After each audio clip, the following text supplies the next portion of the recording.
عليكم ورحمة الله وبركاته.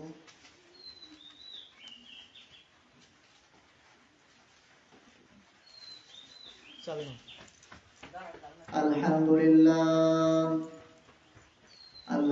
لله نحمده ونستعينه ونستغفره ونعوذ بالله من شرور أنفسنا ومن سيئات أعمالنا من يهدي الله فلا مضل له ومن يضلله فلا هادي له ونشهد أن لا إله إلا الله وحده لا شريك له ونشهد أن سيدنا وسندنا ومولانا محمدا عبده ورسوله صلى الله على آله وصحابه وبارك وسلم. أما بعد فقد قال رسول الله صلى الله عليه وسلم حب الدنيا رأس كل خطيئة. وقال رسول الله صلى الله عليه وسلم طلب العلم فريضة على كل مسلم. أعوذ بالله من الشيطان الرجيم. بسم الله الرحمن الرحيم. إن الله وملائكته يصلون على النبي يا أيها الذين آمنوا صلوا عليه وسلموا تسليما. اللهم صل على محمد وعلى آل محمد كما صليت على إبراهيم وعلى آل إبراهيم إنك حميد مجيد. اللهم بارك على محمد وعلى آل محمد كما باركت على إبراهيم وعلى آل إبراهيم إنك حميد مجيد. اللهم صل على محمد وعلى آل محمد كما صليت على إبراهيم وعلى آل إبراهيم إنك حميد مجيد. اللهم بارك على محمد وعلى آل محمد كما باركت على إبراهيم وعلى آل إبراهيم إنك حميد مجيد. بلغ العلا بكماله كشف الدجى بجماله حسنة جميع خصاله. صلوا عليه وآله الصلاة والسلام عليك يا رسول الله. الصلاة والسلام عليك يا حبيب الله. الصلاة والسلام عليك يا شافي المظلمين. الصلاة والسلام عليك يا رحمة للعالمين. الحمد لله. আল্লাহ পাক রব্বুল আলামিন আপনাকে আমাকে 30টা রোজা রেখে এবং সুন্দর একটা দিন পেলাম আলহামদুলিল্লাহ। যে দিনটা হচ্ছে ঈদুল ফিতরের দিন। এই দিনটা হচ্ছে পরিপূর্ণ মুসলমান যে 30টা রোজা রাখছে তার জন্য এই দিনটা খুশির দিন। কেননা এখন যারা বাড়িতে রাস্তাঘাটে ঘোরাফেরা করতেছে আমরা মসজিদে চলে আসি ইনশাআল্লাহ। যে একজন পরিপূর্ণ ইমানদার মুসলমান তার প্রথমত কাজ থাকতে হবে যে রমজান মাস পাইল, শুকরিয়া আদায় করতে হবে আলহামদুলিল্লাহ। এবং আজকে সালাতুল ঈদুল ফিতর, যে ঈদুল ফিতর নামাজ আদায় করবে একজন, কত ভাগ্য। এমন লোক আছে যে রমজানের রোজা রাখছে কিন্তু তার কবল থেকে ঈদুল ফিতর নাই, সে চির বিদায় হয়ে চলে গেছে। যে আপনি রমজান মাসে রোজা রাখলেন একমাত্র আল্লাহকে খুশি করার জন্য,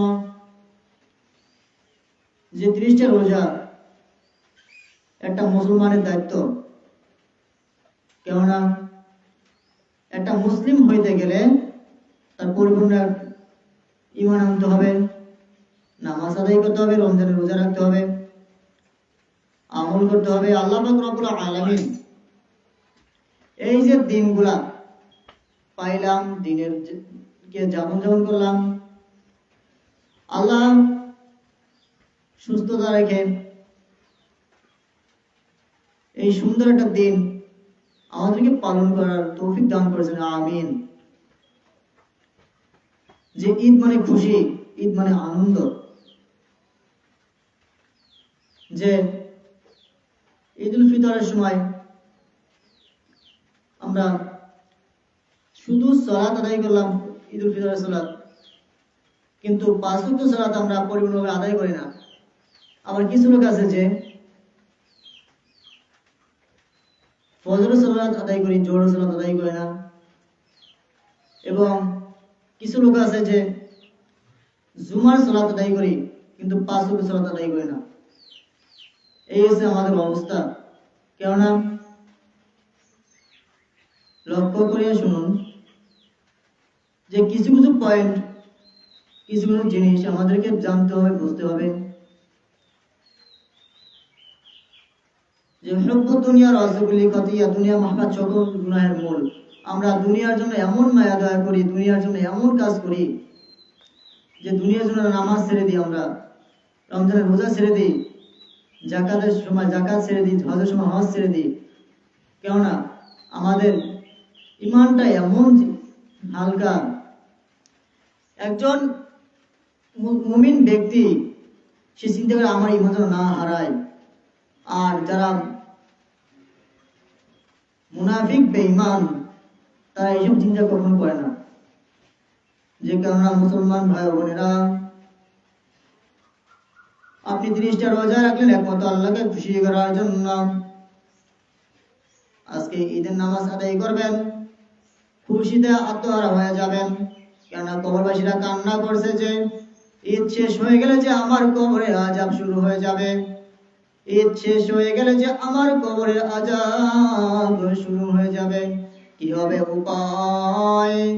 আমার কবরে যদি জাহান্নামী লেখা থাকে, জাহান্নাম ছাড়া তো কোনো উপায় নাই। একজন মুসলমান চিন্তা করে না যে আমি যদি মরে যাই, কিবা আমার মা বাবা মরে গেছে, আমি সেই চিন্তা করি না যে আমি মরার পর আমার কি হবে। দুনিয়াতে খাইয়া দেয়া বাঁচলাম, কিছু আমল করলাম না, ঈমান ঠিক মতন ধরে রাখতে পারলাম না, আমার মতন কপাল করা আর দুনিয়া হতে পারে না। কেননা যে দায়িত্বশীল ব্যক্তি, যে একটা পজিশনের কাজ কিংবা দায়িত্ব, তা প্রথমত চিন্তা করতে হবে যে আমার কাজটা যেন সুন্দরভাবে আদায় করতে পারি, আমার কাজটা যেন আমি সুন্দরভাবে আমল করতে পারি। এইটি চিন্তা করতে হবে যে একজন দায়িত্বশীল ব্যক্তি। কেননা এখনো যারা বাড়িতে ঘোরাফেরা করতেছি, আমাদের টাইম প্রায় শর্ট, আমরা মসজিদে চলে আসি। যে আবহাওয়ার যে অবস্থা, আল্লাহ পাক রব্বুল আলামিন বিপদ আপদ থেকে রক্ষা করুক, আমিন। কেননা একটা পরিপূর্ণ ঈমানদার মুসলমান মুত্তাকির যে বুজুর্গনের দিনের চিন্তা করতে হবে যে তার প্রথমত 5 ওয়াক্ত সালাত সুন্দরভাবে আদায় করতে হবে। যে আজকে ঈদের দিন, আমার চিন্তা করতে হবে যে আমি সালাত যে আদায় করব, ঈদের সালাত খুশির দিন একটা। প্রথমত আমার পাক পবিত্র থাকতে হবে, আতর খুশবু তৈল ব্যবহার করা, সকালবেলা মিষ্টি মুখ করা, এক রাস্তা দিয়ে আসা এবং অন্য রাস্তা দিয়ে যাওয়া। যে কিভাবে এক রাস্তা দিয়ে আসবেন অন্য রাস্তা দিয়ে যাবেন, ডান পাশ দিয়ে চলার বিষ্ণুনবীর সুন্নাত। আমরা ডান পাশ দিয়ে আসবো, বাম সাইড দিয়ে যাব, এটি হচ্ছে আমাদের একটা ইমানি দায়িত্ব। কেননা একটা মুসলিম ইমানদার সে চিন্তা করে যে আমার যদি একটা সুন্নাত কিংবা একটা ফরজ যদি ছুটে যায় কি হবে আমার উপায়। আমরা এখন চিন্তা করি মাঝে সাঝে যে ফরজ ছুটে গেল কি হবে, সুন্নাত ছুটে গেল কি হবে, ওয়াজিব ছুটে গেল কি হবে, নফল ইবাদত ছুটে গেল কি হবে, আমাদের তো কোনো আসা যাবে না। কেননা একজন ইমানদার চিন্তা করে যে আমার যদি একটু ফরজ ছুটে যায় কিংবা সুন্নাত যদি কি ছুটে যায় তো কি হবে উপায়, আমার তো জাহান্নাম ছাড়া তো কোনো উপায় নাই। যে একজন ব্যক্তি মুসলমান সে চিন্তা করে এটা যে সারা জীবন আমরা সালাত আদায় করি, যে নবীর সুন্নাত অনুযায়ী যেভাবে সালাত আদায় করা, আল্লাহর হুকুম পালন করা, সেটা আমরা পরিপূর্ণ অনেকে জানি না। যে নবী বলছেন যে তোমরা ধীরস্থভাবে নামাজ আদায় করো, যে নামাজের ভিতরে তোমরা অন্যদিকে খেয়াল দিও না, যে নামাজটা চিন্তা করো যে আল্লাহ আমার সাথে আছে, আল্লাহ আমার রব। এই চিন্তাটা আমরা অনেকে রাখি না। কেননা যে আমরা মাঝে সালাতের চিন্তা করি যে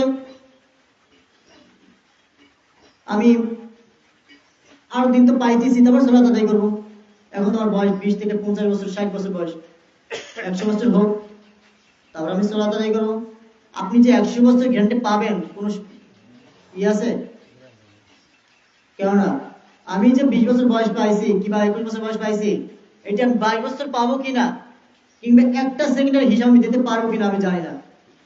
কারণ আমরা এটা চিন্তা করি না যে আমার যে সময়ের হিসাব, সময়ের কসম, যে আমার সময়ের কিভাবে হিসাব দেব আল্লাহর কাছে। আল্লাহ সময় হিসাব নেবেন যে তুমি এই যে কাজটা কোন কাজ তুমি ব্যয় করছো, তুমি আমল দিয়ে ব্যয় করছো, বেআমল দিয়ে ব্যয় করছো, তুমি কি দিয়ে আমল, তুমি কি দিয়ে কাজগুলো করছো, কি দিয়ে সময় কাটাইছো। একজন মুমিন ব্যক্তি, মুত্তাকিন ব্যক্তি সে চিন্তা করে যে আমার যদি একবারে আমল ছুটে যায় তা আমার তো কোনো উপায় নাই। আমার যদি ঈমান ছুটে যায় আমার তো জাহান্নাম ছাড়া তো কোনো উপায় নাই। জাহান্নামের আযাব যে কত কঠিন, কত ভয়াবহ অবস্থা। যারা এই গহীন অন্ধকার কবরে শুয়ে আছেন, আমাদের অনেকের মা বাবা ভাই আত্মীয় স্বজন যারা এই অন্ধকার কবরে শুয়ে আছেন, আগামী কাল থেকে রব্বুল আলামিন যখন হিসাব নেবেন, কিয়ামতের সময় যখন হিসাব নেবেন যে বান্দা বান্দী তুমি সালাতের হিসাব দাও, আউয়ালু মা ইউহাসাবু বিহিল আবদু ইয়াউমাল কিয়ামাতিস সালাম। নবী করিম সাল্লাল্লাহু আলাইহি ওয়াসাল্লাম বলেন, আল্লাহ পাক রব্বুল আলামিন নিজে কিয়ামতের সময় সালাতের হিসাব নেবেন। যে সালাতটা হতে পারে আমার জীবনের শেষ সালাত। আমরা চিন্তা করি না যে কিয়ামতের সময় সালাতের হিসাব নেবে, আমি এখন সালাতের হিসাব কিভাবে দেব, আমরা সেই চিন্তা করি না। আমরা চিন্তা করি যে কার জমি কিভাবে ঠকাই খাবো, কার বাড়ি কিভাবে ঠকাই খাবো, কার টাকা কিভাবে ঠকাই খাবো, কিভাবে সুদ ব্যবহার করব, কিভাবে ঘুষ খাবো। এইটা চিন্তা আমরা সবসময় করি। যে একজন পরিপূর্ণ ঈমানদার সে চিন্তা করে যে আমার যদি একবার ঈমান ছুটে যায় আমার তো জাহান্নাম ছাড়া তো কোনো উপায় নাই। আল্লাহ পাক রব্বুল আলামিন সকলকে জাহান্নাম থেকে বাঁচার তৌফিক দান করুন, আমিন। আল্লাহ, যে জাহান্নামে এত ভয়াবহ অবস্থা, জাহান্নামের কঠিন অবস্থায় যদি আমরা পড়ে যাই, কি উপায় হবে জানি না। যে কঠিন অবস্থা, সাপ বিচ্ছুর ঘর, যে জাহান্নামে কোনো আমল থাকবে না, ঈমান থাকবে না যাদের, তাদের তো কোনো জাহান্নাম ছাড়া তো কোনো উপায় নাই। নামাজ কয়টায়? তাড়াহুড়ো করে আছি, গোসল করে নেই কিন্তু। যে 7:30 নামাজ আছে, নামাজ পড়ব না যাইয়া। নামাজ 8টায়, এই জন্য 8টায় দিবি। আল্লাহ 8টায় দিবি না? তো 7:30 দিকে নামাজ পড়ব তাহলে না। 7টায় দিবি, 7টায়। হেলে এই 7টায় নামাজ পড়াই দিবি। নামাজ আমরা পড়তে উত্তর কাছে সবাই দিব। রিল্যাক্স আসতে পারতো, গোসল করতে পারিনি এই প্রথম। গোসল না করে বসে নামাজ পড়তে দিই। ভালো কথা। 8টায় নামাজ ধরে রিল্যাক্স হবে আসতে পারতো। 8টায় যাও যাও। কমিটির সিদ্ধান্ত আছে, এটা তো আমার কোনো হাত নেই, কয়েকবার বলা হয়েছে। এই আবহাওয়ার কারণে কোনো এই সমস্যা হয়েছে। এই সময় মনে হয় ভাই, রাজকুমার করতে। আমাকে বাড়ি দূরে, আমরাই যে আগে। রাজকুমার করতে। এরা ফজরের নামাজ পড়ে না, শুধু কেউ এই বলতো কথা নামাজ বলে। পড়ে না, তুমি আচ্ছা। না পড়বে না পড়বে, এর ব্যাপার। আচ্ছা, কথা না বলি। আল্লাহ, যে বলতেছিলাম যে জাহান্নামে যে অবস্থা হবে, যারা জাহান্নামে যাবে, অনেকে আমরা খাবার নিয়ে অনেক বিষয় নিয়ে আমরা কিপটামি করি, কি প্রণতা করি। যারা এতিম মিসকিনদেরকে, গরিবদেরকে দেখতে পারি না, যে চিন্তা করে যে গরিব আসলে আমরা চোখ টুক উঁচাই। আল্লাহ, এই যে গরিবদেরকে জন্য এত পরিমাণ যে ভালোবাসা দিয়েছেন, এতিম মিসকিনদের এত পরিমাণ ভালোবাসা দিয়েছেন আমাদের নবী। বলছে যে তোমরা গরিবদেরকে, এতিম মিসকিনদেরকে ভালোবাসো, এতিমের হক তোরা নষ্ট করিও না।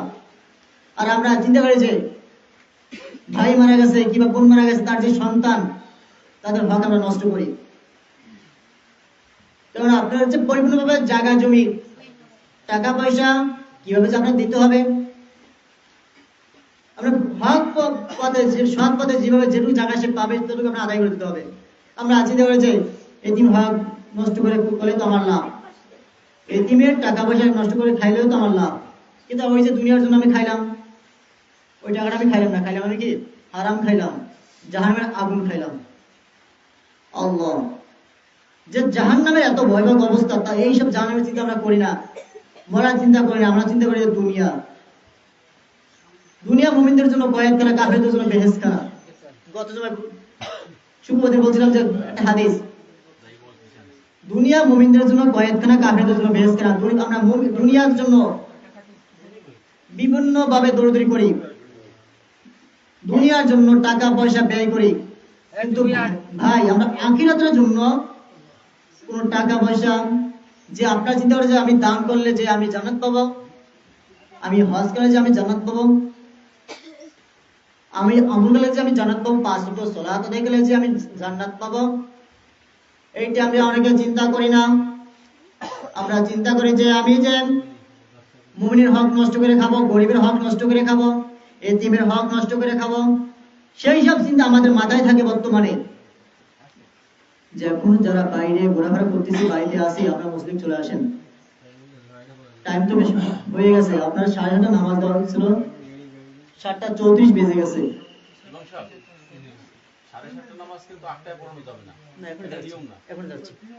আল্লাহ পাক রব্বুল আলামিন সকল ব্যক্তিদেরকে, আমরা যারা মুসলমান ব্যক্তি, মুমিন ব্যক্তি, আমরা সকলে যেন সুন্দরভাবে আমল যেন করতে পারি, আল্লাহ সেই তৌফিক দান করুক।